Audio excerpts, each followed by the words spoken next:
This is Essie Featured. This is the power of sports.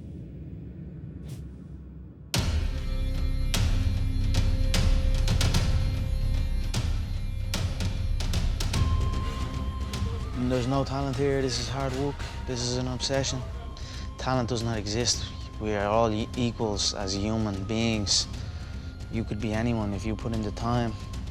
You will reach the top, and that's that. So, I am not talented, I am obsessed.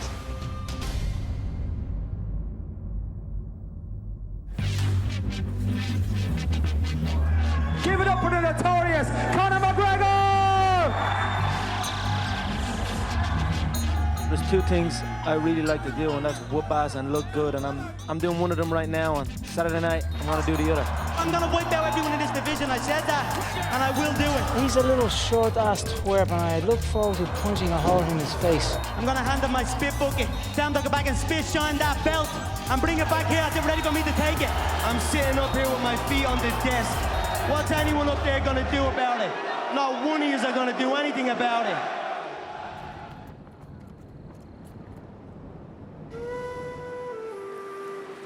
Conor was born in Dublin City in one of the national maternity hospitals here, 12th of July 1988. Midwife turned to my wife and said, this guy is going to be a boxer, because he came out of the womb with his fists clenched. So he was destined to be a fighter, I think. I had many fights growing up, as most young boys do from where I'm from and around this area. Get into fights. I won some and I lost some. When he went boxing, I remember he turned to us and says, "Why didn't you put me in boxing earlier?" He knew that was for him. Conor first stepped into my gym when he was about 16. Conor did stand out early on in that he could hit hard, and he also had let's call it a gregarious personality.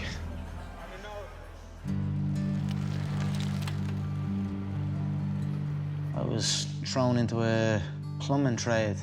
Give a about plumbing, didn't know anything about plumbing. I just went on that site because culture told me that that's what I have to do. I'd done it for a while, and then I realized this is not what I want to do. It's like, this is not what I want to do, then what the f am I doing it for? And I walked out, 18 months in, maybe. There was a concern there for us, for his mother and father. We didn't know what he was going to do, to be honest with you.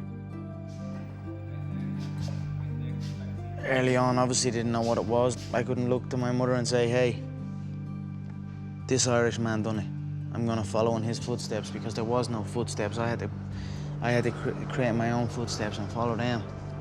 They were a little unsure at first, but they supported me, and they knew I would do it. If I said I'd do it, I'd do it, so. I was actually in Ireland, and people kept coming up to me and talking about Conor McGregor. Have you ever seen Conor McGregor fight? Have you ever heard of Conor McGregor? Well, I came back to Vegas and talked to the matchmakers, and they had heard of him. So I flew him out from Ireland. He and I went out to dinner. He told me he's on what's called the dole, which is basically unemployment over there. When I left that dinner, I said, I don't know if this kid can fight, but if he can even fight a little bit, he's going to be a huge star.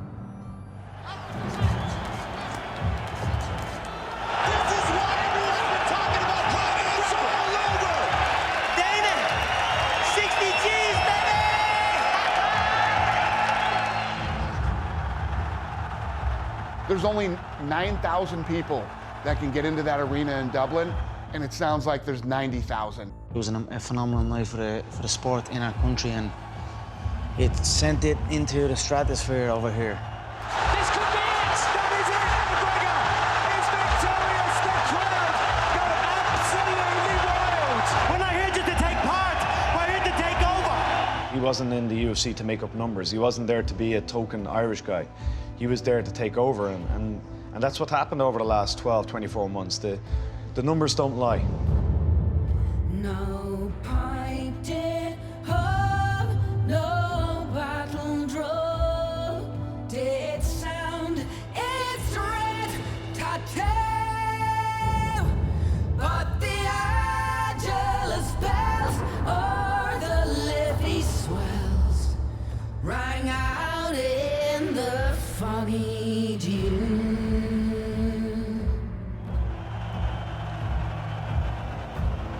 That's it!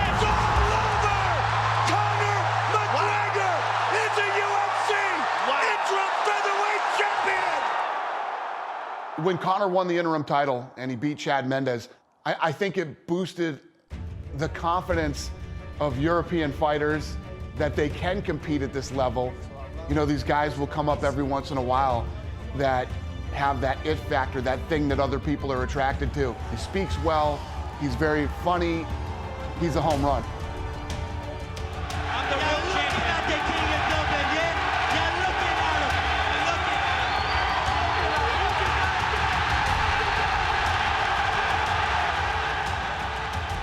This next fight is done and dusted. It's over. It's been over since January of this year. Aldo is a busted flush at this moment, okay? He's finished. After the Dennis Sieber fight in Boston, remember when Conor jumped the ring and he was in Aldo's face? Look at this, look at this. He's going up to Jose Aldo. He's in front of Jose Aldo screaming at him, and Jose Aldo is smiling. That moment, the fight was on. Conor McGregor is going to crack Jose Aldo's skull. I'm not happy to say that, but I think Jose Aldo would want to have a good craniologist on standby. Look into my eyes, little man. Little Brazilian. Ooh, vamos, hey. If he shows up, he will be agitated, he will be over-emotional. If I half faint, he will overreact. He will drain himself from this. He will panic. He will overload on the right hand. I will slip the right hand and bang the left hook. That will be the beginning of the end. McGregor, how long is it going to take you to rip his head off? It will be done in one.